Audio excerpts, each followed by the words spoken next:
इसी प्रकार अन्य प्रसंगों को श्रवण करने के लिए महाराज श्री के एकमात्र अधिकृत ऑफिशियल यूट्यूब चैनल को सब्सक्राइब करके बेल आइकन को अवश्य दबा दें।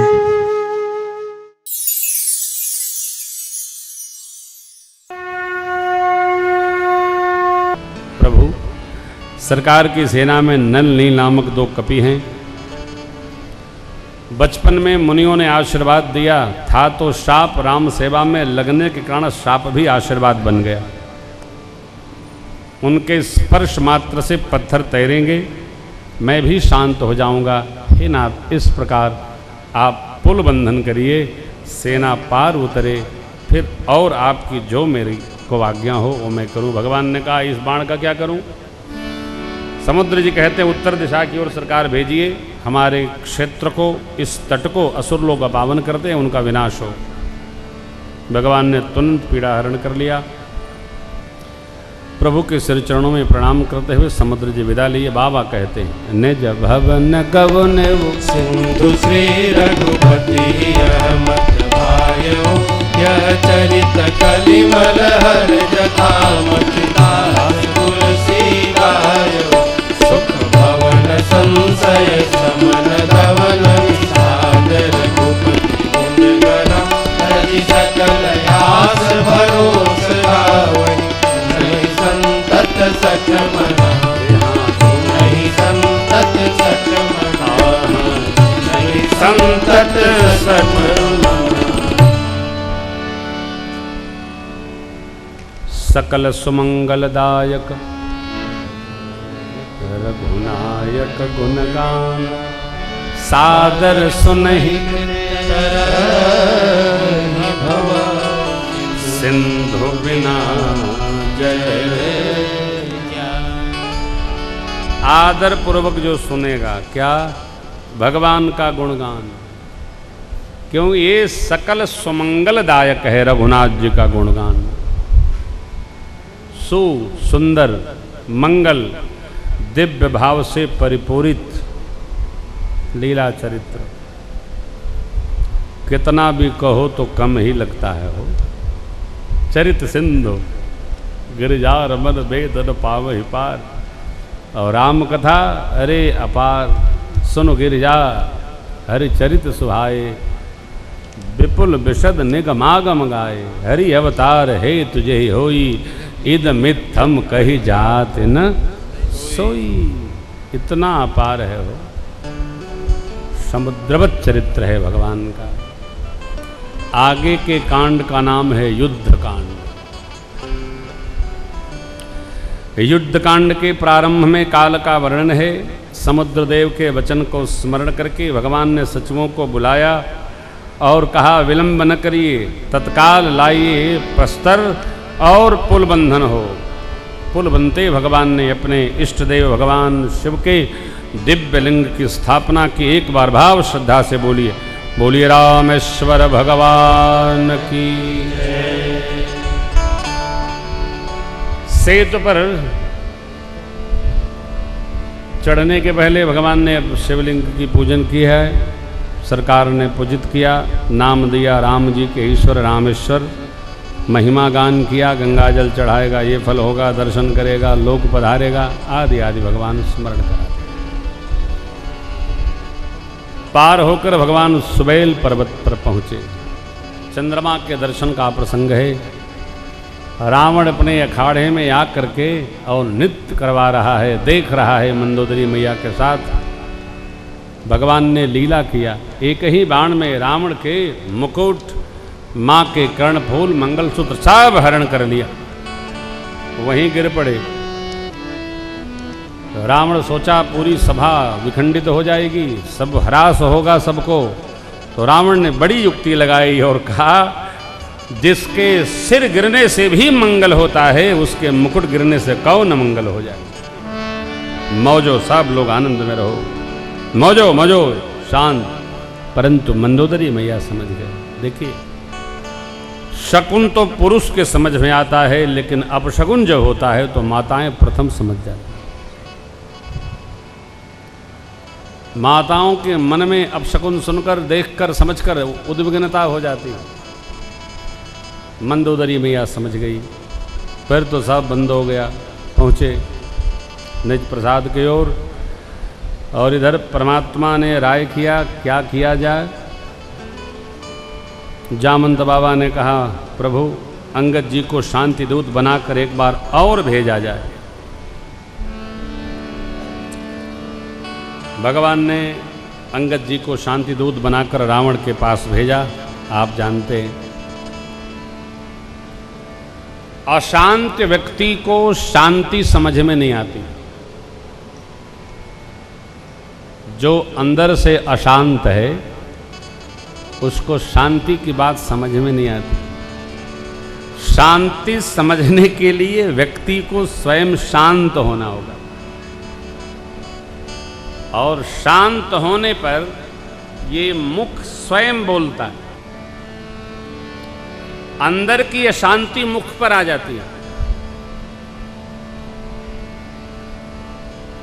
बैठेंगे आप तब भी दिखाई पड़ेगा ये जीव अशांत है।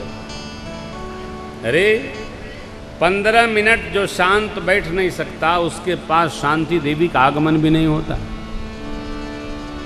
बैठे बैठे बैठे तो बैठे, शांत बैठे। रावण नहीं माना, अंगद जी वापस आए। राम दल की 4 टुकड़ी बनाई गई और लंका पर धावा बोल दिया गया। भगवान ने शांति वार्ता का अंतिम प्रयत्न किया। अब कोई कहे रावण भी बोला था कि यदि तेरे स्वामी में इतना ही बल है तो बार बार दूत क्यों भेजता है, युद्ध क्यों नहीं करता है। देखिए क्षमा शोभती उस भुजंग को जिसमें भरा गरल हो। शांति प्रस्ताव का मतलब कायरता नहीं। हाथ जोड़े गिड़गिड़ा रहे हैं, नहीं।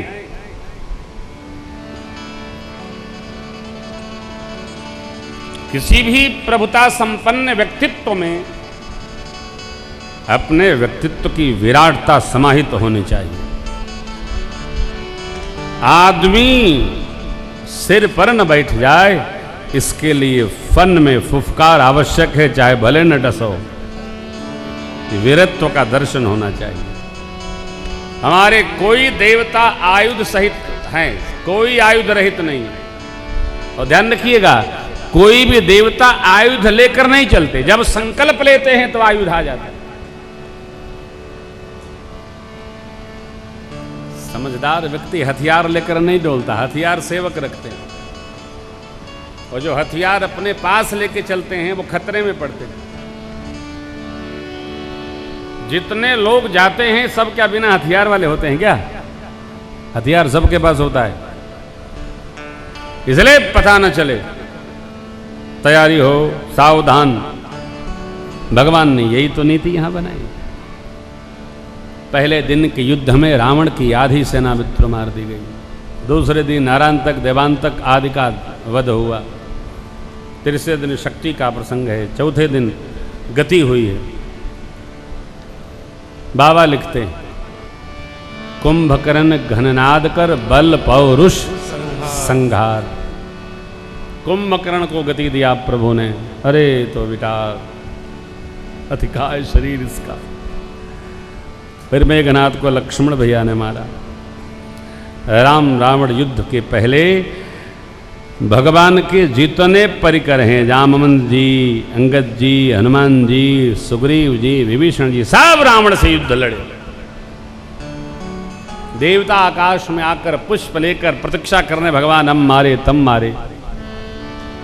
पर सप्तम दिवस मातली देवराज इंद्र का सारथी रथ लेकर आया। भगवान धर्मरथ का वर्णन करके रथारूढ़ हुए और भगवान ने रावण को बहुत खिलाया, बहुत खिलाया। छठे दिन तो भगवान ने मार के उसकी 7 रथों को खंड खंड किया। मूर्छित हो गया तो सारथी लेकर के आया। आज ब्रह्म वेला में रावण भगवान से युद्ध करने के लिए, संध्या के समय युद्ध करने के लिए चला है। 10 दिशाएं दाहित होने लगी। समुद्र में खलबली मच गई, प्रतिमाओं में अश्रुपात होने लगा, दसों दिशाओं में दाह उत्पन्न होने लगा, आकाश में बिना अवसर का मानो सप्तरंगी धनुष का निर्माण हो गया। सूर्य चंद्र देवगण सब लोग आए थे, सब देखते हैं मारो मारो का मानो डंका बज गया, पृथ्वी कंपित होने लगी।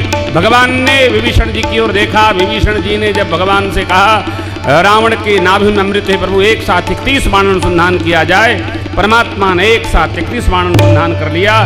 सरकार ने रावण के एक साथ शरीर पर सब बाण छोड़ दिए, 10 उसके सिर पर लगे, 20 भुजाओं में, एक नाभि के अमृत को सोख लिया। रावण का धर धरा पर दौड़ने लगा। परमात्मा ने एक बाण निकाल करके रावण के हृदय पर छोड़ा। गरजे महाराज घोर रवबारी, कहा राम हतौ पधारी, कहा राम हतौ पधारी, कहा राम हतौ रावण के हृदय में भगवान ने जब बाण छोड़ा तो हृदय से रावण बोल पड़ा, कहा राम, रण में ललकार कर मारूंगा, हताऊं पचारी। राम बोला, रावण का तेज परमात्मा में प्रवेश कर गया। देवता बोल पड़े, बोलिए रामचंद्र भगवान की जय। देवताओं ने पुष्प की वृष्टि की। भगवान के बाण रावण के सिर भुजाओं को लेकर मंदोदरी मैया के आगे चले, रख दिए, और वह राम बाण आकर सरकार के निशंग में प्रवेश हो गए। मंदोदरी जी ने जब देखा तो विलाप करने लगी और रोते हुए कहती हैं, जब आप चलते थे नाथ, धरती कंपित होती थी, लोकपाल दिक्पाल हाथ जोड़कर खड़े हो जाते थे, कितना भी समझाया आप माने नहीं। आज राम विमुख अस हाल तुम्हारा, राम विमुख अस हाल तुम्हारा, रान को फूल रोवर निहारा, रहन को फूल रोवर निहारा, अब तब सिर भुज जम्बूक खाही, अब तब सिर भुज जम्बूक खाही, राम विमुख यह अनुचित नाही, राम विमुख अनुचित नाही, राम विमुख अनुचित नाही, राम विमुख अनुचित नाही। रावण का तेज परमात्मा में ही प्रवेश किया है। मंदोदरी मैया रोते रोते कहती हैं, भगवान ने आपको अपना धाम दे दिया, परमात्मा के ऐसा कौन करुणा कर सकता है। हे नाथ, पहले ही मान लिए होते, यह गति न होती और हमारा अहवाद भी सुरक्षित रहता। आदि याद विलाप करते मंदोदरी विचार करती हैं।